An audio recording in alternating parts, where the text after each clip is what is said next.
You're listening to PetLifeRadio.com.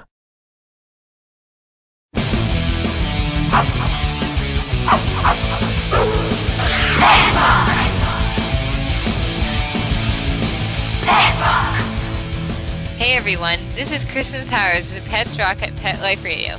Today I have two amazing girls making a humongous difference in the world of pets.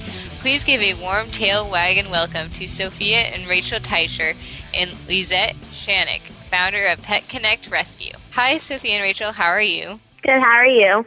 Hi. Good. So, what I know about you guys is that you two girls were on Nick News, and you were highlighting your work with foster animals, and you worked with an organization called PetConnect Rescue. Would you like to tell us more about what volunteer work you do and the foster work that you do? We work with an organization called PetConnect, and what we do with that is we foster homeless animals, mainly dogs, until they get a home, and we feed them and we walk them and we give them a home until they can find a permanent one. Cool. So how long have you been doing this for? We've been doing this for about 1.5 to 2 years. And you've only done dogs so far? Yeah, they've done dogs. This is Lisa. Okay. So what is it like to foster? What are your favorite parts or your least favorite parts? Well, I think my favorite part is seeing how happy they get, because when they come to us, they're sometimes very depressed because they've been in a shelter for so long. But when they start to feel better and they get more comfortable, I think it's really wonderful. And I hate when they have to go to a new home, because every time we foster, we get to know the dogs and we get to have a relationship. But I know they're always going to a good home, so that makes me happy. And when we foster, we do everything we would do for a dog living in our house full time. We just do it temporarily until they find a permanent home. Cool. So do you guys have pets of your own that you own full time? We have 2 dogs. We both rescued them, but Marley came actually from PetConnect, and she's a Border Collie Lab. And we have Snickers, who's a Schnoodle, and that's a Schnauzer Poodle, and he's about 4 years old. So how does a foster process work? Like, can you explain the steps from, like, start to finish? Well, PetConnect gets a list of about 50 dogs that need to be taken out of the shelter because they're going to be euthanized soon. And then directors from PetConnect pick some dogs, and then there's something called a transport, where transports, and we've actually done transports, we pick up the dog and take them to their foster home, but sometimes we pick up our own foster, and then we take them in our home and care for them, and then when PetConnect finds them a home, then that's when they go to their new home, and that's the end of the fostering process. That's great. So do you have any stories of, like, pets that you fostered that you'd like to share, like any memorable pets or memories that you had from your fostering experiences? We fostered 2 8-week-old Border Collie Lab mixes.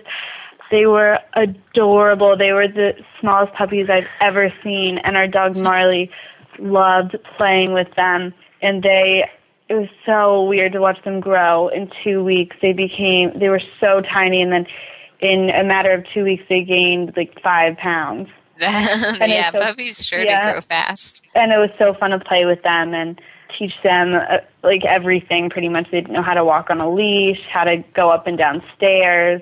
But the thing is, they had to be watched constantly, so we did it in the summertime, which was nice too, because we got to spend 2 weeks with them. That's nice. So fostering can last different lengths of time. What are the ranges of time that you've fostered? Like, you just said 2 weeks for the puppies. What's, like, the longest you've fostered an animal? Well, it ranges from usually some dogs, it's about 3 weeks, but we've had some dogs for 2 months. So from your experiences, why do you think people should foster pets? I think it's important to foster pets because it's pretty much giving the animal a second chance. And if you're not capable of adopting, but you still want to help out an animal in some way, it's the perfect way to, because you're saving an animal's life while giving the rescue organization time to find a home for it. That's good advice. So, what are your favorite animals? Like, I know you guys seem to like dogs a lot because you own dogs and you foster dogs. So what are your other favorite animals that you have? Well, I used to horseback ride, so I love horses, and I think kittens and cats are really cute, and I really like all animals. I really like dolphins and marine animals. That's neat. So, back to the fostering, I have another question for you. So, since you have them for such a short amount of time, do you find that it's easier to give up the dogs if you've only had them for a short amount of time versus a longer time, or is it just as hard for you to give them up either way? To be honest, it depends pretty much on the dog, because some dogs you'll bond with more easily than others, because some have social issues and some just, like, I've had dogs that like my sister more than they like me. So it depends. And I don't think time is really a big factor. It's just how much bonding you get to do with the dog. Right. So you've had dogs that maybe have come from the shelter and they were in the shelter because maybe they had behavior problems or they were given up by their owners. So you could begin kind of like a roulette of any dog, but they're all capable of living in homes, right? Oh, yes, I definitely agree. That's good to know. So, have you guys like volunteered or spent time in an animal shelter? It says most of your interactions with shelter pets been from ownership and fostering. Well, we actually have gone into our shelter and played with some of the dogs and some of the kittens, and we've walked and gave toys, and we've also done transports where you get to have the dog in your car, which is really fun, and other stuff like that. And Sophia started a club at her school, and it's called Paws for Paws. And with that, they had a toy drive for the dogs, and they came up with a huge bucket of toys, and the Humane Society was so grateful, because you walk into this huge room filled with tons of blankets and toys and everything, but once a dog goes to the bathroom on the blankets, they're not usable anymore, and you just have to throw it away. And that whole entire room filled from floor to ceiling in blankets was only going to last them about a week. And the toys, every dog that comes in and out, once you can't reuse a toy. So, how would you advise people looking to help their shelters with like toy and blanket drives to organize one? Well, how I organized it was I talked to my club, but if you're by yourself, you can always just go to your principal and say, I'd like to help animals. Am I able to do a toy drive? And I got people to do announcements on this morning announcements, and we just put out boxes and decorated them and put posters out, help animals, donate used or slightly used collars and toys, and it really worked out. It was our first drive, but we had a good amount of things to donate. Not only that, but if you're an adult and you want to help out too, you can send out like a chain email. We've done that before, and we've received so many toys and blankets and towels, and we donated them. And it was a very easy way of getting it so quickly. And That's also great. You can volunteer with your parent, because some shelters need to be 18 years or older, but you can walk the dogs, and some of the dogs are in there all the time, and just walking them lights up their face. We walked one of them, and he just started jumping around. It was the sweetest thing. That's really cute. Yeah, I've definitely had my share of volunteering in a shelter, and it's always great when you can just bring a dog outside and see their face light up, because they get to look up at the sky and they get to play around on the grass and they get to sniff and explore, and it's always such a good feeling. I think animal shelters are very different from any other type of volunteering experience, because humans have such a different connection with animals, and I think you guys seem to have that connection. Oh, yeah. We'll do anything to help out an animal. Yeah, that's really cool. I love that. What I've heard from a lot of the people with working with animal shelters, they see the future of animal welfare as fostering, because with the animal shelters you have to like have this big facility where it costs money, and you have to buy things for the pets, and you have to get people to come to the shelter, whereas fostering is like you're not only getting them to have one-on-one interaction with a family, but you're also allowing the family to use their resources to help out in giving this pet a home. And I think you guys are just so cool by being at the head of the curve in foster, and I congratulate you guys on that. Well, thank you. All right. Well, we're going to take a short break, and when we come back, we will turn the curve a little and ask Sophia and Rachel about fun stuff like school. We'll be back in a second. Don't leave this party before it's over, because the best is yet to come. Only losers leave the party early anyway. Party on. Back in a few. Hands up! It's designerpetsweaters.com. Hand-knitted designer sweaters for your precious pup or cool cat. Beautiful couture patterns for your pets, including custom-knitted formal wear, casual wear, yachting, and even sports-themed. Many designer pet sweaters include feathered tammy hats, top hats, and a lot of sparkle. Each sweater includes leg loops, front paw sleeves, and leash opening. Visit designerpetsweaters.com to order your four-legged fashions today. Large or small, we fit them all. designerpetsweaters.com. Pet Life Radio, the #1 pet radio network on the planet, joins forces with iHeartRadio to put the power of your pets in your pocket. Awesome! Download the iHeartRadio app and rock Pet Life Radio on your phone, on your tablet, on your Xbox, in your car. Pet talk, pet tunes, and fun pet times. Pet Life Radio and iHeartRadio. Positively Possum. Let's talk pets Let's talk pets on Pet Life Radio. Pet Life Radio. PetLifeRadio.com. Hi, this is Rachel Lefebvre from the Twilight franchise. You're listening to the amazing, unstoppable Kristen Powers on Pets Rock at Pet Life Radio. Back to the party. Let's go. With the hottest party in town.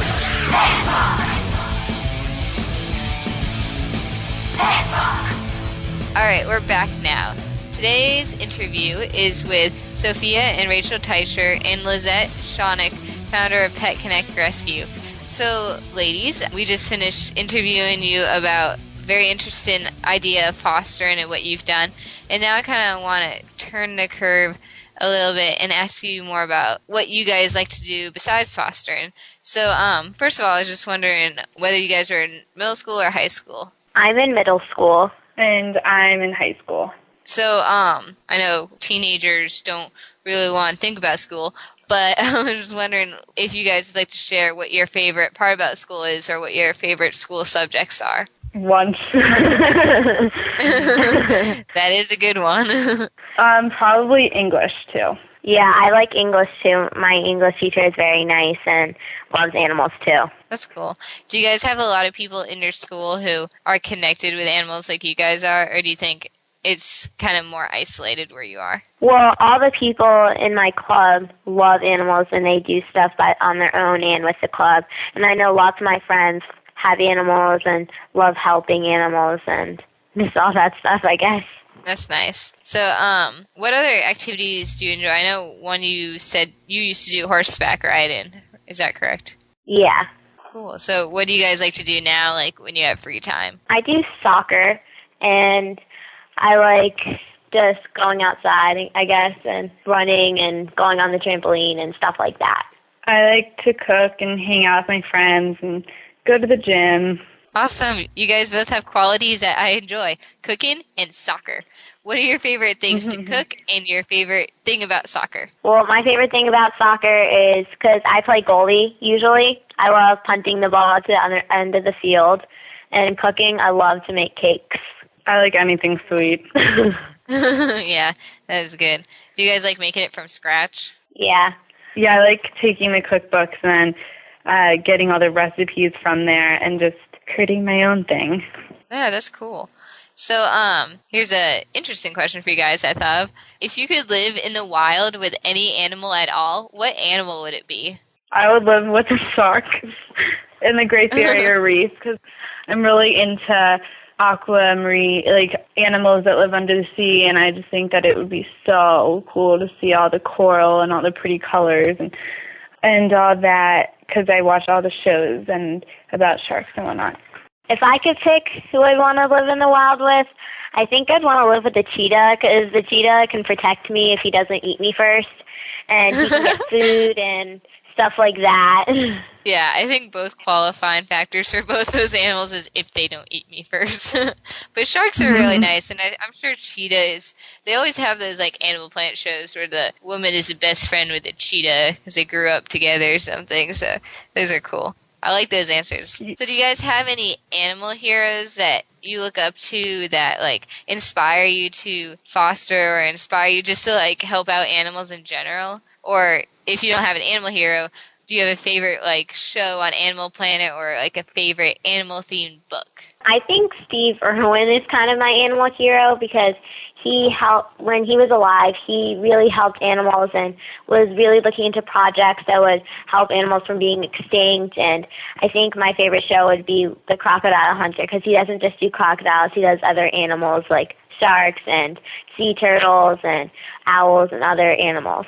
I agree with Sophia about him being my like animal hero, but I think it's very important and it's really great that Animal Planet does put out the animal cruelty shows and the shows that, I mean, aren't the most enjoyable and the best thing to watch, but they really get the message out and they show you what's actually happening to these dogs that are being put into the shelter and how terrible their life is before and how much better you can make it after you adopt.